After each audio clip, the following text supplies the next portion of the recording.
तर स्वागत आपलं सर्वांचं आजच्या एका नवीन व्हिडिओमध्ये। तर बघा, लाडकी बहीण योजनेमध्ये हा जो काही टॉपिक आहे, नोव्हेंबर महिन्याचा हप्ता आला नाही किंवा डिसेंबर महिन्याचा हप्ता आला नाही, आता सर्वत्र व्हायरल झालेला आहे। त्यामागचं कारण सुद्धा आता तुम्हाला माहित झालेलं आहे की केवायसी चुकली, केवायसीचे प्रश्न चुकले आणि सरकारी नोकरीचं ऑप्शन आल्यामुळे शासनाने लाडक्या बहिणींचे पैसे 2 महिन्याचे पैसे बंद केले आणि तिसऱ्या महिन्याचे सुद्धा पैसेसाठी त्यांना पेंडिंग राहावं लागू शकते।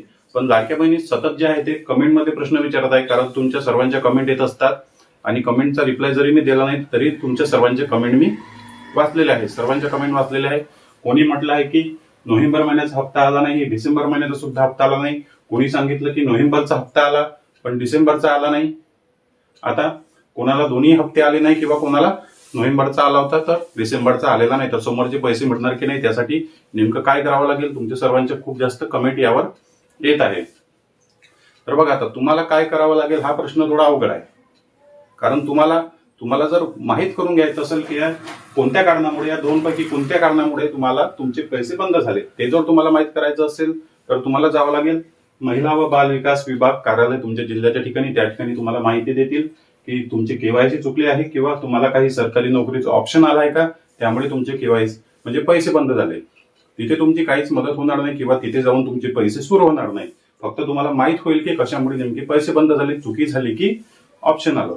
तर बघा, तुम्हाला काहीच करण्याची या ठिकाणी गरज नाही, जे काही करायचं आहे ते सरकारला करावं लागेल, शासनाला करावं लागेल। एकतर शासनाला नवीन केवायसी साठी अपडेट द्यावी लागेल, नवीन केवायसी पुन्हा सुरू करावी लागेल। आपण सकाळच्या व्हिडिओमध्येच या टॉपिकवर व्हिडिओ बनवलेला आहे की शासनाने पुन्हा नवीन ई केवायसीची प्रक्रिया सुरू करायला पाहिजे, कारण ह्या गोष्टी शासनाच्या लक्षात आलेल्या आहे, या गोष्टी शासनाच्या सरकारच्या लक्षात आलेल्या आहे की सरकारच्या चुकीमुळे लाडक्या बहिणींची केवायसी चुकली आणि सरकारच्या चुकीच्या चौकशीमुळे लाडक्या बहिणींचे पैसे बंद झाले। दोन्ही गोष्टीमध्ये, दोन्ही पॉइंटमध्ये चुकी कोणाची आहे, शासनाची आहे। दोन्ही पॉइंटमध्ये चुकी शासनाची आहे। शासनाच्या चुकीमुळे प्रश्नाचे उत्तर चुकले, आपली केवायसी चुकली आणि मग त्यांनी त्या चुकीच्या प्रश्नावर, चुकीच्या उत्तरावर चौकशी केली, त्यामुळे मग लाभ बंद केला। ही चुकी सुद्धा सरकारचीच आहे।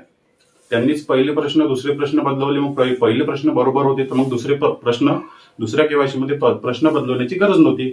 मग केवायसीची चुकी कोणाची, ओव्हरऑल चुकी सर्व सरकारची आहे, त्यांनीच गोंधळ केलेला आहे।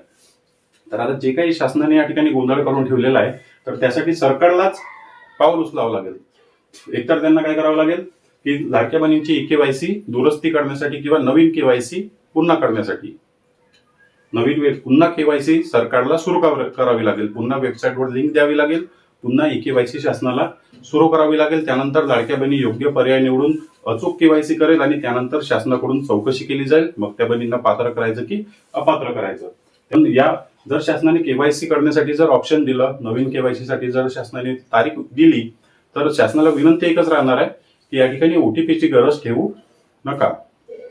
जर एडिटचं ऑप्शन देत असाल तर मग लाडक्या बहिणींना ओटीपीची गरज ठेवू नका, कारण ओटीपीचा प्रॉब्लेम येतो, ओटीपी येत नाही, नेटवर्कचा प्रॉब्लेम असतो। लाडक्या बहिणींचा ओटीपी ऑलरेडी सबमिट झालेला आहे, त्यामुळे ओटीपीची डोकेदुखी ठेवू नका, डायरेक्ट एडिटचं ऑप्शन द्या।